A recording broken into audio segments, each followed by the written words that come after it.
moi ça va très bien. Il fait un petit peu chaud à Paris, donc je laisse la fenêtre ouverte. Comme d'habitude, il est possible que ça fasse du bruit. Voilà, sinon la chaîne fonctionne étonnamment, genre vraiment très très bien. Je m'attendais, comment dire, ce serait mentir que de vous dire que j'ai lancé cette chaîne en me disant ah ça va pas marcher, etc. Je savais qu'il y avait un public pour ce genre de vidéo car je m'inspire d'une youtubeuse américaine. Mais je pensais pas que ça réussirait aussi vite et aussi bien. Genre je suis vraiment étonné et agréablement surprise. Et bon, ça c'est un petit peu la rançon de la gloire. Mais comme les vidéos sont de plus en plus vues, j'ai de plus en plus de haters. Donc je dois un petit peu censurer les commentaires. Mais à vrai dire, je m'en fiche. Parce que de façon un peu analogue au marxisme, enfin de toute façon je fais des vidéos où je parle de marxisme et le marxisme n'a pas vocation à être une doctrine qui est adoptée par l'ensemble de l'humanité. Donc je sais très bien en fait que les vidéos vont déplaire à des gens et c'est même une bonne chose. Ce qui m'importe c'est d'arriver à fédérer une communauté de gens qui s'intéressent au marxisme pour éventuellement vous convaincre de passer à l'action, de militer, etc. Et puis même de propager les idées du marxisme par le chuchotement en vous détendant. Bon, alors aujourd'hui, je vais lire un autre chapitre du livre Pour connaître Marx de Henri Lefebvre parce que ce livre est très très bien. Il est très très bien. Je vais lire le chapitre sur le matérialisme marxiste. Car pour rester un peu dans le thème du matérialisme, parce que en fait, pour moi c'est très important que les gens aient de bonnes notions de ce qu'est le matérialisme marxiste et tout. Parce que souvent, j'entends ce mot utilisé à tort et à travers. Beaucoup de gens utilisent ce mot de façon inappropriée. Bref, le matérialisme marxiste. Le matérialisme marxiste. La doctrine de Marx se dit expressément un matérialisme. Ce mot gêne beaucoup de gens. Il permet des jugements sommaires. Il entretient un préjugé défavorable contre le marxisme. Et c'est à partir de ce terme matérialisme que s'est répandue une interprétation radicalement fausse de la doctrine marxiste. Cette interprétation se trouve adoptée parfois par des hommes cultivés. À vrai dire, ces hommes n'ont jamais lu Marx, ni même essayé de le lire. Et l'on peut se demander s'il mérite le titre de cultivé. Quelqu'un qui ignore au milieu du XXe siècle une doctrine dont le rôle mondial et l'importance historique ne font que grandir, peut-il se dire cultivé ou même instruit? Je trouve ce passage très bien et encore d'actualité. Encore d'actualité. Il n'y a qu'à voir certains commentaires que j'ai reçus de personnes qui pensent connaître Marx mais qui n'ont visiblement jamais ouvert une page de Marx et ne savent vraiment rien du marxisme, sinon des idées préconçues. D'après cette interprétation, Marx aurait réduit toutes les actions humaines à des mobiles intéressés, et au plus bas, au plus vulgaire de ces mobiles, aux intérêts et besoins matériels. Le matérialisme de Marx signifierait donc que toute action humaine, est dirigée par des considérations matérielles. Les idées n'auraient aucune réalité, les motifs esthétiques, moraux, religieux seraient de simples illusions. Tout dans l'histoire et la société s'expliquerait par les tendances alimentaires. Boire, manger, acheter ou vendre de quoi satisfaire ses besoins. Ce serait là le dernier mot du matérialisme historique de Marx. Cette interprétation ne diffère pas beaucoup au fond des attaques précédemment dénoncées et qui se situe à un niveau très inférieur de la pensée. Le moindre examen montre en elle un manque complet d'impartialité et quelque chose de profondément tendancieux. On ne se contente pas d'ignorer Marx, on substitue un pseudo-marxisme simpliste au véritable pour pouvoir ensuite prendre des airs dégoûtés ou bien accabler cette caricature sous des réfutations écrasantes. Ceux qui acceptent sans s'informer davantage une telle interprétation sont dupés ou déjà un peu complices. Petit A.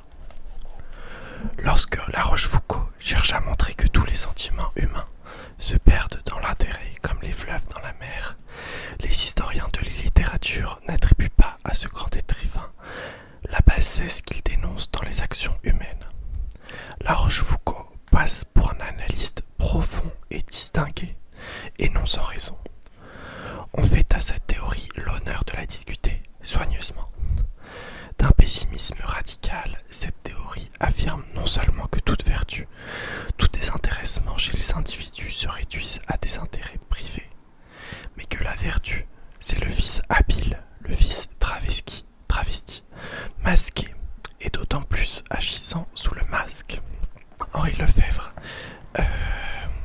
dénonce la vulgate du marxisme ou l'idée que beaucoup de personnes se font intuitivement de ce qu'est le matérialisme, c'est-à-dire en gros les gens sont juste motivés par leur intérêt personnel, matériel immédiat, et donc il va s'appliquer à dénoncer cette vulgate.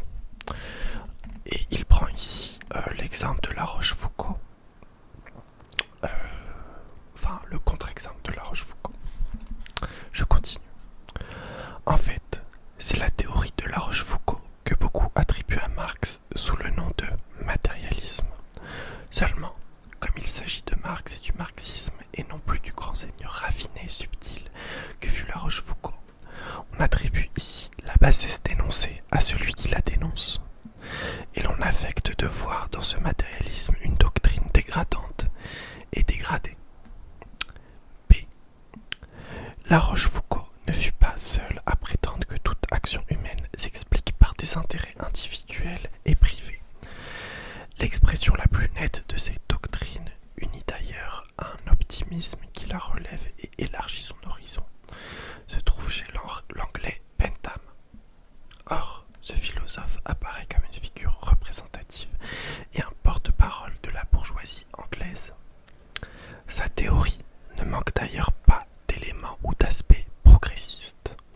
En effet, il affirme que l'intérêt général, entre parenthèses, l'intérêt social, peut et doit coïncider avec l'ensemble des intérêts individuels. Cet optimisme se révèle un peu facile et même faux en ce qui concerne la société capitaliste, entre parenthèses bourgeoise, où précisément l'intérêt général se trouve soumis à des intérêts privés qui se couvrent du masque de l'intérêt général et s'en servent plus qu'ils ne le servent. La thèse de Bentham n'en esquisse pas moins une société où les intérêts de toutes sortes s'harmonisent. Toujours est-il que la réduction de tous les mobiles humains aux intérêts et besoins individuels est essentiellement une théorie de l'époque bourgeoise et capitaliste, du capitalisme encore prospère, ascendant, libéral, que les critiques prêtent au marxisme. Donc ici, Henri Lefebvre, en fait, il énonce plusieurs philosophes bourgeois et il montre que les idées qu'on prête au marxisme, ce sont des idées qui ont été énoncées précédemment par des philosophes bourgeois, que ce soit La Rochefoucauld ou ici Jérémy Bentham. Jérémy Bentham qui est un penseur de l'utilitarisme, je crois. Bref, en tout cas, c'est un philosophe qui a essayé de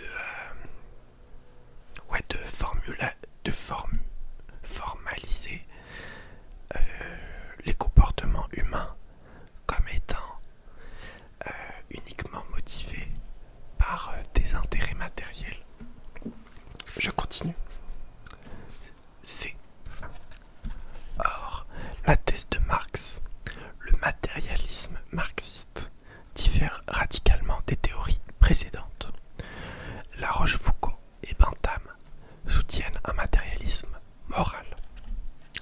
Ils veulent montrer, l'un en le blâmant, l'autre en l'approuvant, que l'égoïsme est le moteur de toutes les actions humaines.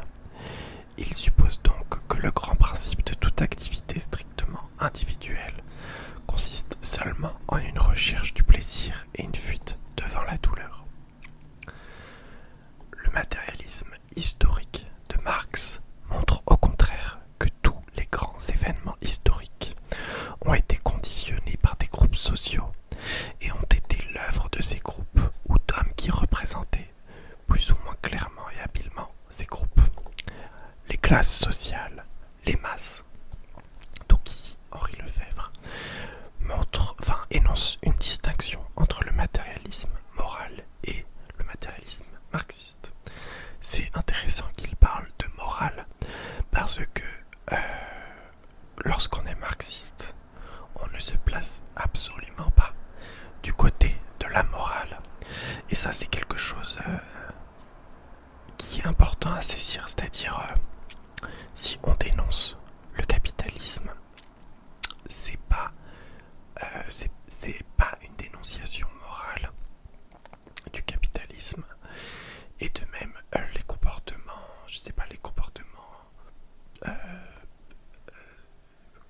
délétères des bourgeois, des capitalistes, etc. On les dénonce pas non plus sur un plan moral, mais sur un plan matériel.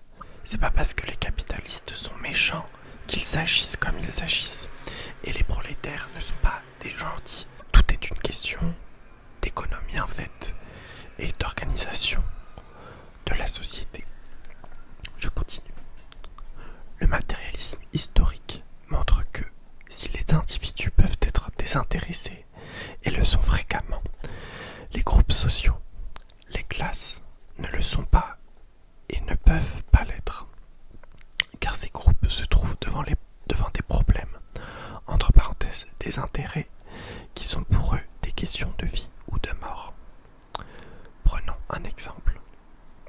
Lorsqu'un groupe social, une nation, doit défendre ses intérêts, réels ou fictifs, ce dernier mot signifiant qu'un intérêt privé ou un intérêt de classe passe souvent pour un intérêt général et national. Qu'arriverait-il si l'homme politique représentant cette nation se montrait désintéressé et abandonnait la défense de ses intérêts? Il soulèverait tôt ou tard contre lui une vague d'indignation. Il serait qualifié de traître et remplacé par un meilleur soutien de l'intérêt national. Et l'on découvrirait tôt ou tard qu'il a servi certains intérêts, mais pas ceux de son pays. Les groupes, les peuples et les nations, les classes ne peuvent pas être désintéressés. Ce qui est moral est souvent émouvant et magnifique à l'échelle individuelle. Le désintéressement apparaît à l'échelle collective comme une lâcheté ou une trahison, c'est-à-dire comme la suprême immoralité. Bon, ici, je trouve ce paragraphe très intéressant pour comprendre la distinction entre le matérialisme moral et le matérialisme marxiste. Et c'est essentiellement, selon Henri Lefebvre, une différence d'échelle, puisque ce qu'on peut considérer à une échelle individuelle comme une bonne action, lorsque l'on se place du point de vue d'un groupe social, d'un pays, d'une classe sociale, c'est des choses qui peuvent nous paraître morales, justes, bonnes, etc. Se retrouvent être de la lâcheté. Et l'exemple qu'il donne est très parlant. De même, nous avons vu plus haut que le travail scientifique désintéressé à l'échelle individuelle ne peut pas l'être à l'échelle sociale et collective. Là, il fait référence au précédent chapitre que j'ai lu dans mon avant-dernière vidéo. La confusion entre le matérialisme moral et le matérialisme historique a pour fondement la confusion, maladroite ou voulue, entre le plan individuel et le plan social. L'individu isolé, privé, ayant claire conscience de ses intérêts personnels, est un produit relativement tardif de l'évolution sociale. Encore cet isolement comporte-t-il une grande part d'appartenance, puisque cet individu qui se croit isolé et qui l'est dans une certaine mesure n'en participe pas moins à la vie sociale d'une nation, d'une classe, etc.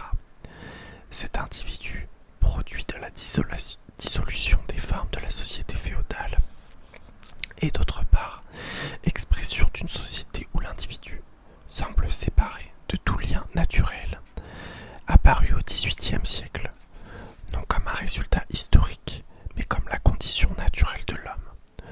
Cependant, plus nous remontons dans l'histoire, plus l'individu apparaît comme appartenant à un tout, famille, tribu, communauté naturelle, et ce fut seulement au XVIIIe siècle, dans la société bourgeoise, que les rapports sociaux sont apparus à l'individu comme un simple moyen pour des fins privées.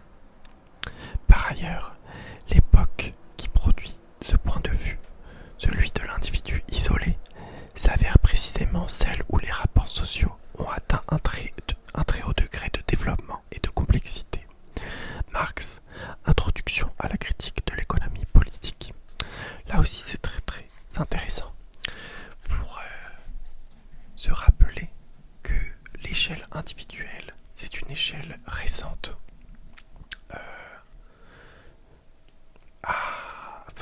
Si on se place sur le temps long de l'histoire de l'humanité, c'est quelque chose de très récent, et Marx le fait dater du XVIIIe siècle. Marx, donc, se garde si bien de généraliser le point de vue de l'individu égoïste qu'il explique historiquement, en montrant son caractère bourgeois, et qu'il montre aussi son illusion et ses contradictions. L'individu qui se croit isolé participe encore à des activités sociales, et même ces activités sociales sont d'un très haut degré de complexité. Ainsi, l'individu qui se croit isolé, mais qui ne s'est pas enfui comme Robinson dans une île déserte, reste membre de groupes sociaux et de communautés, classes, nations. Ça, je pense que c'est une bonne réponse pour les personnes qui sont explicitement individualistes. Et aujourd'hui, on en voit beaucoup. Par exemple, les gens qui sont libertariens, ce sont des gens qui vont mettre l'individualisme comme quelque chose, un idéal, quoi. Mais souvent, ils se fourvoient puisque c'est pas possible d'exister comme individu isolé dans la société. On est des individus sociaux et rien que pour vivre, pour nous nourrir, on a besoin d'autres personnes. Qu'est-ce que la classe? Ce fait social, la classe, n'apparaît pas avec une évidence immédiate et simple. Certains autres faits sociaux le dissimulent, le masquent, et c'est précisément pourquoi les classes acquièrent progressivement conscience de soi. La classe ouvrière elle-même gagne, au cours de ces dures épreuves, sa conscience de classe. Il n'est pas exclu que dans certaines conditions historiques, cette conscience ne s'obscurcisse ou ne se dégrade. La classe ouvrière allemande semble sous l'hitlérisme en avoir donné un triste exemple. Les individus, n'étant pas et ne pouvant pas être isolés, ont toujours un rôle et une fonction définie dans la division du travail, c'est-à-dire dans l'organisation de la société, dont chaque membre a sa fonction propre, plus ou moins spécialisée et nécessaire à l'ensemble. Les individus se trouvant dans les mêmes conditions d'existence forment une classe. Surtout au début, et lorsqu'une classe se forme, les individus qui la constituent peuvent ne pas le savoir, soit qu'ils restent encore séparés, comme les bourgeois dans les petites villes rivales au Moyen-Âge, soit qu'ils se livrent concurrence, comme les ouvriers qui cherchent du travail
simple. Seule la théorie des classes permet de comprendre la réalité sociale, ce qui se passe autour de nous. Les classes, dans la société moderne, ne sont pas immédiatement visibles. La société dans laquelle les classes sont indiquées par des consignes extérieures, comme autrefois le cheval et l'épée de la noblesse, est une société de caste, forme particulière et cristallisation d'une société divisée en classes. Sous la monotonie apparente de la vie sociale, sous les vêtements et les revêtements, le regard attentif discerne aujourd'hui les classes, petits bourgeois et bourgeois, ouvriers, etc.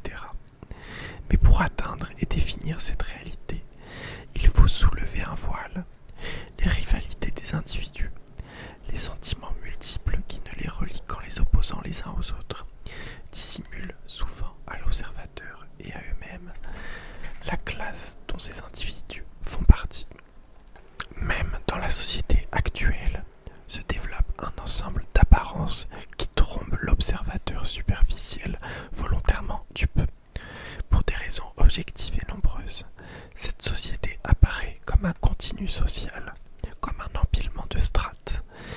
Les classes semblent disparaître. Et c'est là-dessus que jouent ceux qui, pour la défense des intérêts de la classe dominante, nient l'existence de la classe ou des classes dominées, ou des classes en général, et travaillent pratiquement à les disperser en individus, en groupes concurrents, et à paralyser leur conscience de classe. Je vais arrêter de lire là pour aujourd'hui. Donc ce dernier paragraphe était une belle introduction à ce qu'est la conscience de classe. Et en fait, la conscience de classe est l'objet historique et sociologique de la classe sociale. C'est ce qui permet de distinguer en fait le matérialisme moral, le matérialisme individuel du matérialisme historique, du matérialisme marxiste. Je pense donc là qu'on a une bonne introduction à ce qu'est le matérialisme historique. C'est-à-dire que c'est un matérialisme qui se place non pas du point de vue des individus, mais du point de vue des classes sociales et de classes sociales conscientes d'elles-mêmes via la conscience de classe.